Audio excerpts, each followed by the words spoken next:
10 de la mañana con 15 minutos en el tiempo del centro de la República. Una de las notas principales que hemos platicado con ustedes en el programa del día de hoy, desde el inicio de nuestro programa a las 7 de la mañana, son los hechos en el estado de Puebla, donde un grupo de ladrones de combustible, de hecho una organización, porque estos ya no son casos aislados, sino son organizaciones que se dedican a la ordeña de los ductos, se enfrentó con el ejército. Este enfrentamiento dejó 10 personas muertas, 12 heridas y 14 detenidas. Hubo también un hecho en el estado de Hidalgo relacionado también con esta actividad que pues, se conoce popularmente como huachicoleo, el robo de combustible. Y aprovecho que se encuentra con nosotros nuestro compañero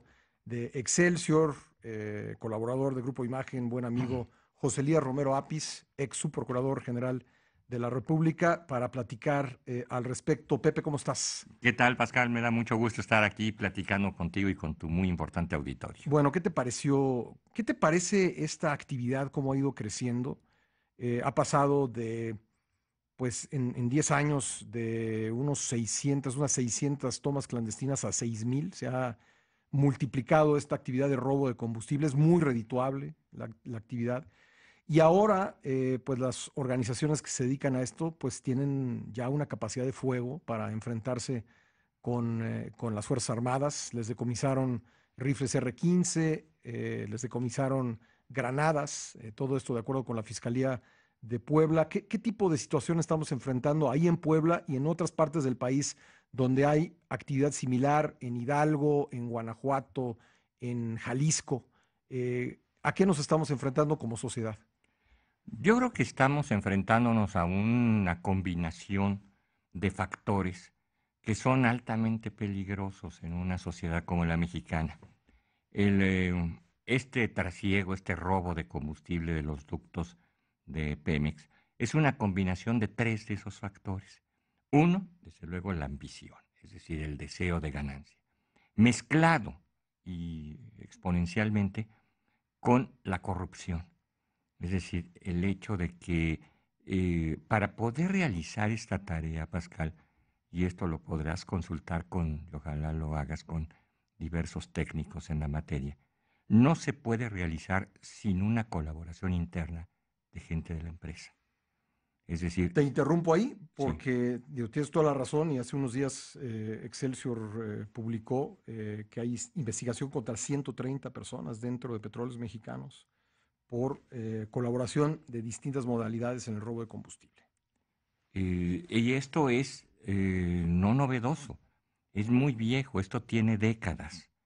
Tantas que alguno de los casos que a mí me tocó atender y que incluso está mencionado en alguno de mis libros, es aquel caso de la famosa explosión de Guadalajara en abril de 1992, en donde ese accidente se dio precisamente por virtud de el El robo de robo gasolina. de combustible Ujú. asociado a la corrupción que no detectó por corrupción y no reportó el daño que había en los ductos. El tercer factor es la impunidad, es decir, que no se castiga prácticamente a nadie, ni de dentro ni de fuera, y esa combinación de ambición, corrupción e impunidad ha penetrado, ha calado en muchos aspectos de la vida mexicana y ha provocado muchas de las grandes problemas de seguridad que hoy tenemos. Esta, nos lo decía el fiscal Víctor Carrancá hace un momento, es una actividad delictiva que ya tiene cobijo social, ya se socializó el robo de combustible en esta región de Puebla y probablemente en otras regiones del país. Hay pueblos enteros que ya fincan su subsistencia en la venta de combustible robado. Eh, ¿qué- qué- ¿Hacia dónde puede ir un hecho de este tipo? No solo eso, señalas algo que es muy importante, que es la legitimación Ujú. de los abusos contra ciertos factores de poder. Es decir, precisamente por ciertos desprestigios o por cierta antipatía que algunas instituciones tienen dentro de sus comunidades, no en México, sino en todas partes, en ocasiones agraviarlos parece un motivo de aplauso. Es decir, en México no se considera estrictamente ratero al que roba al fisco.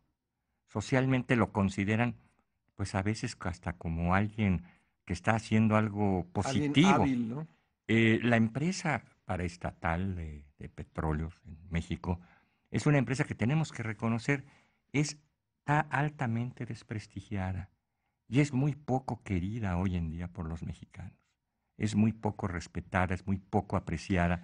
Se le considera abusiva, carera, inútil, deshonesta, etcétera. Y sin Y que la embargo, roben, pues sí. que la roben. Y sin embargo, pues hay todavía una sensación de que, incluso lo dicen, yo lo publiqué en alguna columna, la música asociada a esta actividad delictiva, que se ha dado en llamar huachicorridos, Ujú. pues trae en su letra la justificación de que como el petróleo es de los mexicanos, entonces hay que tomarlo antes de que se lo robe alguien. Exactamente, es decir, desde hace mucho tiempo existe la consigna popular callejera de que México necesita un nuevo Lázaro Cárdenas que le expropie el petróleo a Pemex, que le quite el petróleo a Pemex.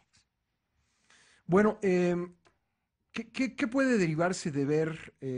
Las Fuerzas Armadas están en la calle, en labores de seguridad pública, básicamente porque no hay policías que funcionen. Así es. Eh, pero bueno, se supone, no se supone, las Fuerzas Armadas son el último recurso, la última defensa de la sociedad en contra de la delincuencia. El que un grupo se atreva a desafiarlo, poniéndole primero escudos humanos con mujeres y niños y luego disparándole con armas de alto poder, armas automáticas de alto poder, ¿qué puede significar? Eso es lo que alguna vez me he permitido eh, calificar dentro de mi clasificación de las generaciones de crimen como la séptima de 9 etapas. Es decir, ya muy altamente evolucionada, en donde la posición del crimen ya es un desafío abierto a la autoridad, no solamente para vencerla en el terreno del AMPA, sino para desprestigiarla, es decir, para demostrar ante la ciudadanía que el Estado es más débil que el AMPA, que el Estado está indefenso ante el AMPA y que el AMPA es, al final de cuentas, un rector de la vida social y de la vida nacional muy superior a las posibilidades del Estado. Al que más vale hacer caso, ¿no? Así es. Bueno, tú tienes buena relación con las Fuerzas Armadas. ¿Qué crees que estén pensando los soldados después de los hechos del día de ayer? No son las primeras muertes de soldados.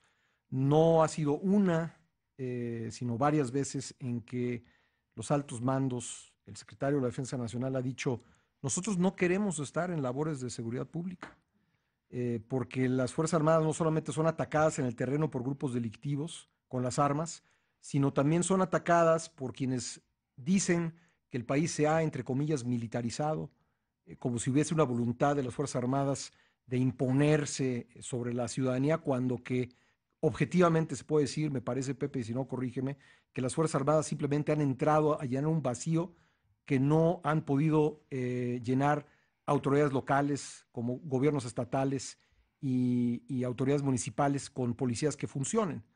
¿Qué podrán estar pensando hoy los soldados después de los hechos en el Triángulo Rojo de Puebla? Yo creo que la postura que ha expresado las Fuerzas Armadas y muy concretamente el secretario de la Defensa Nacional es que las Fuerzas Armadas no están para esta tarea, no están ni constitucionalmente hablando, ni desde luego tampoco funcionalmente hablando, no están creadas, entrenadas, armadas, habitualladas, etcétera, para una tarea policial. Si esto hace 10 años se decidió y lo decidió el presidente Felipe Calderón, fue ante una situación muy especial de coyuntura y en ese momento incluso yo me permití preguntarle, comentarle si esto era como debiera ser una medida transitoria y lo que yo creía una medida política, no una medida policial, una medida con otros propósitos políticos que no los policiales. Me dijo que sí, que consideraba que era una medida transitoria y que no era la solución. No supe nunca por qué las cosas no fueron transitorias y se creyó que era la solución. No sé si cambió de opinión o me engañó de inicio. Yo creo que cambió de opinión.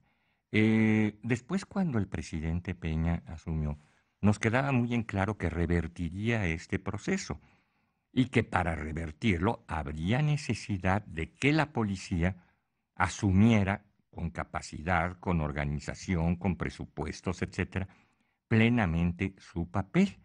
Se empezaron a crear aquellas fuerzas, una de ellas la gendarmería y otras, no recuerdo sus nombres, con la finalidad de una sustitución gradual de los entonces 30 y tantos o 40 y tantos mil elementos militares que ya estaban en tareas policiales.